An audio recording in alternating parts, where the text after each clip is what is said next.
Ketika ini, penyerang Johor Darul Takzim JDT, Syafiq Ahmad, berdepan ketidaktentuan dalam keriernya dengan minit permainannya semakin terhad saban tahun.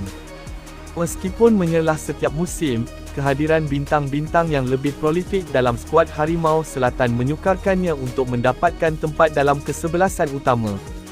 Sebelum ini, pemain tersebut dikaitkan dengan kepulangan ke Kedah Darul Aman FC selepas beberapa foto tersebar memaparkannya bersama ahli lembaga pengarah kelab utara itu. Namun, dia dilihat teragak-agak untuk melakukan keputusan apabila perlu melakukan penilaian secara terperinci mengenai kelebihan dan kekurangan yang boleh diberikan.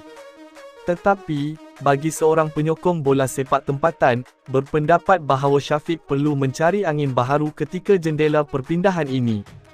Syafiq Ahmad seharusnya mengikut jejak langkah pemain seperti Safawi Rashid serta Stuart Wilkin yang berhijrah ke kelab lain untuk mendapatkan lebih minit permainan supaya bakat mereka tidak disia-siakan, katanya. Ini adalah kerana terdapat 3 sebab utama yang perlu dilihat dari pelbagai sudut untuk membantunya membuat pilihan terbaik bagi kelangsungan karya. Pertama, mendapat tempat dalam Piala Asia 2023. Syafiq berpeluang mendapat tempat dalam pasukan Harimau Malaya yang layak ke Piala Asia 2023.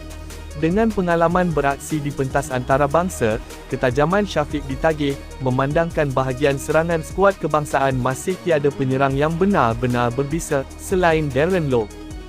Dibandingkan dengan penyerang dalam skuad Harimau Malaya ketika Piala AFF 2022, iaitu Hakimi Azim Rosli, Syafiq ada pengalaman di pentas antarabangsa untuk berdepan lawan lebih kuat. Tidak dinafikan bakat emas pada Hakimi sebagai penyerang, namun dalam kejohanan berprestij seperti Piala Asia 2023, khidmat Syafiq nyata lebih diperlukan. Kedua, mencari lebih minit permainan. Setiap pemain memerlukan minit permainan yang secukupnya untuk memastikan sentuhan dan kemampuan mereka di atas padang, termasuk Syafiq, walaupun dia hanya penyerang giliran JDT. Namun, harapannya untuk diturunkan dengan lebih kerap musim depan seolah-olah akan terjejas berikutan kepulangan penyerang kelahiran Brazil, Diogo Luis Santo.